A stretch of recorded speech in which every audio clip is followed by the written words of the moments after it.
What up, YouTube? It's your boy G YouTube back at it again with another video for you. So without any further ado, let's jump right into the video. The New York Knicks. I don't know if the New York Knicks are really here, man.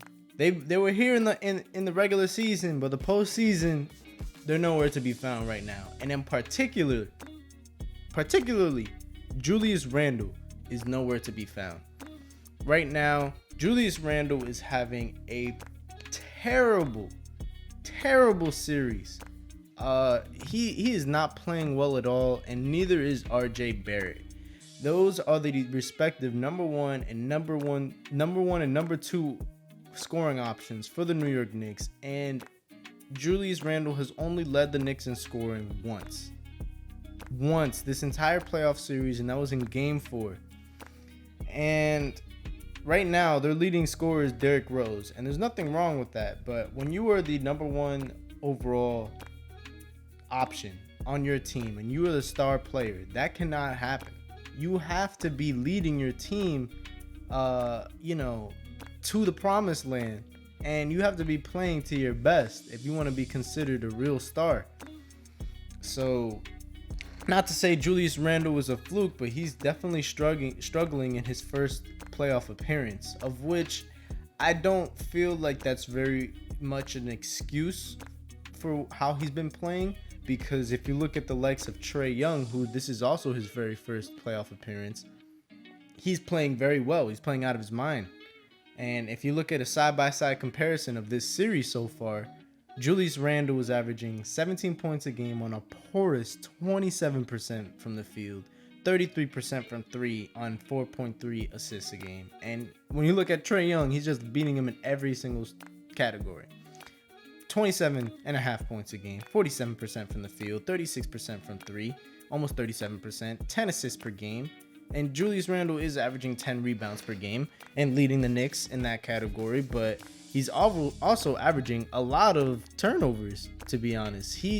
And a lot of his turnovers have come at the cost of, taking the Knicks out of the game. A lot of his turnovers would come in when the Knicks are trying to battle back, and they would battle back from being down and be within 5 to 3 points, and then Julius Randle will just drive into the basket, kick out, turnover, chuck up an ill-advised shot, be thinking about the play, thinking about where the ball should go way too much, and it's hurting the Knicks. He's looking more like the 2019-2020 version of Julius Randle than he is this most improved player,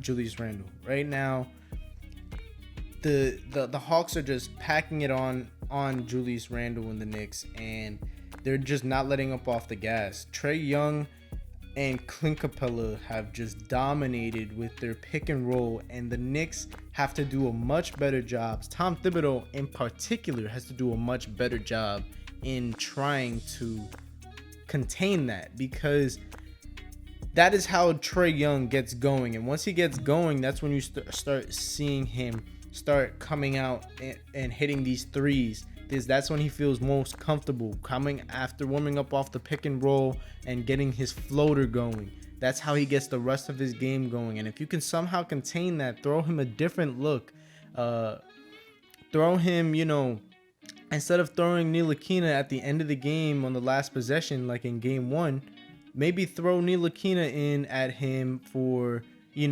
5 to 6 minutes at a time, and let Ntilikina give everything he has on the defensive end to try and shut down Trae Young, and maybe try to do it like that and get something going like that. Because at this rate, tomorrow it looks like the Knicks are gonna lose in 5 games to the Hawks, and the Hawks are gonna advance to the second round.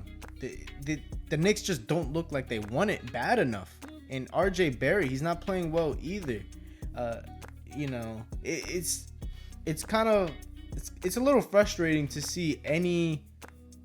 It's a little frustrating to see any person on your team play extremely well and then play below their standards and below what you know that they're capable of playing. And granted, it's their first playoff experience. RJ Barrett is a second-year player, but compared to all these other players on the Hawks, who are at the same caliber, same playoff experience, shot for shot, it's not an excuse, and they have to play better. The Knicks have to get their offense going, and they have to do something. They have to do something. They have to change something up, do something drastic, because these last two games in particular, games 3 and 4, were very pitiful for the Knicks, and they're very hard to watch. If I'm being honest, as a Knicks fan myself, I'm trying to keep this take as unbiased as possible. But just overall, the Hawks have more talent than the New York Knicks, but the Knicks are a more put together team. At least that's how it seemed in the regular season. And going tick for tack, each person, there's no one on the Knicks that's a Trae Young. Julius Randle, as great as he is, he's not a Trae Young.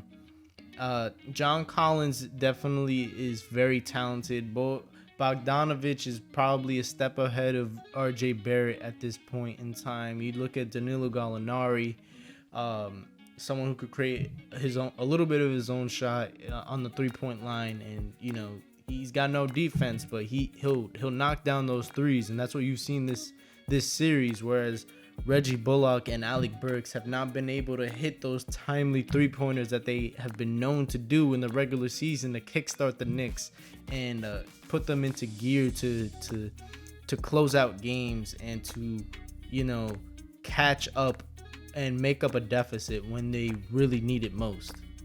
And most of the Knicks' woes come from not having a bona fide point guard that will consistently facilitate the offense. Because as good as Julius Randle is, he's not the person long term to continuously be bringing the ball down the court and running the offense and making those decisions. I feel like if you take the ball a little bit out of his hands more of a guard that almost like an Elfrid Payton, but Elfrid Payton has no offensive game. I understand why Tom Thibodeau wanted Elfrid Payton in the game with the way that he runs the offense, but he has no offensive game. He's purely playmaking and not at all.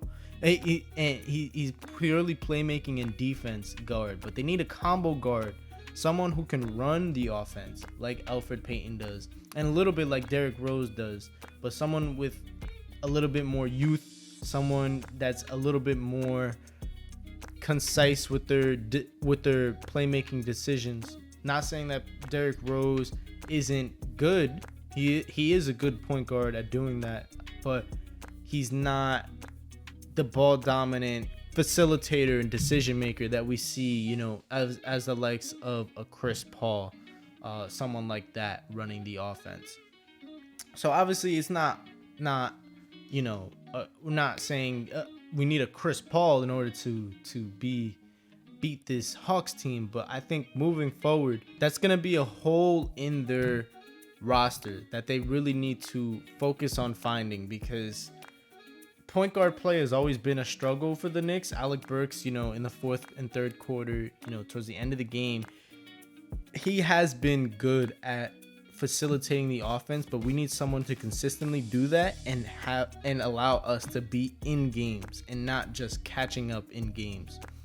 You can still do your little thing with Alec Burks maybe coming off the bench and facilitating the offense in key parts of the game while your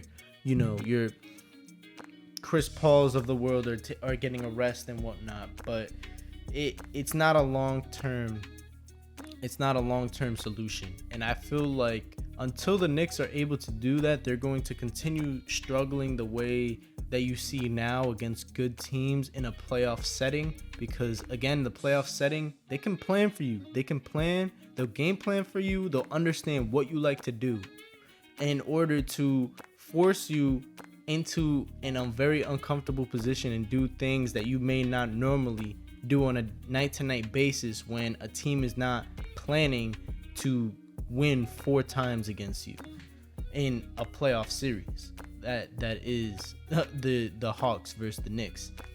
And right now, I think some of that blame also goes on Tom Thibodeau. I don't think he's changed up the game plan drastically like the Atlanta Hawks have, because that boy, what's his name? DeAndre Hunter. He is clamping up Julius Randle. DeAndre Hunter they've said, you know what? When you're on the court, you're going to go and play your best defense against their best player. And we're going to trust you to make all the right decisions defensively and force him into the game plan that we want, which is forcing him to make those tough decisions more and more and more often. Because more often than not, when you're putting pressure, they will more often make the wrong decision. If you're dealing with someone who's inexperienced in the playoffs and is not used to making those types of drastic changes, as is with Julius Randle, and a little bit of that blame falls on Tom Thibodeau for not game planning for that as well. So I don't know, man. If the Knicks don't do something drastic, it's looking rough for them. It's not looking good. And as good as the Knicks season they've had, the Cinderella story is going to come to a close tomorrow if they cannot figure that out. And overall, if it's not looking good, they're down 3-1. It doesn't happen very often that a team comes back from 3-1. That's just the reality of it. So the kudos to the Hawks. Maybe the Knicks can turn things around and take 2 games, take it back to the Garden, do something, but the likelihood of that is no, and it's most likely going to be a little bit of a disappointing season for the Knicks.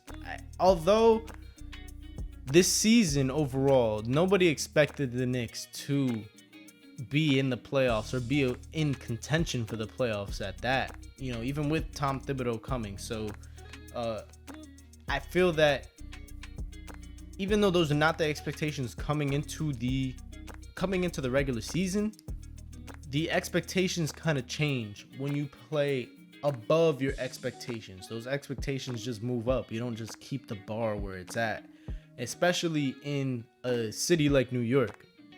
The Knicks already have high expectations every year, and it just seems like at this point most Knicks fans have been very defeated as a fan base overall over the past 8 years. So you kind of just keep dropping those expectations, but they always fail to meet them. And so when they're finally meeting them, that's it. You got more expectations on you. That's how it is in New York, man. Those bright lights, like this bright light that's facing me right now, that's always on the Knicks, but it's even brighter. So we'll see. We'll see how they come out tomorrow, if they come out swinging. But it's not looking good. It's not looking good, guys. Not looking good. That's really all I got to say for y'all, though. So I hope y'all enjoyed the video. And to my next video, I'm out.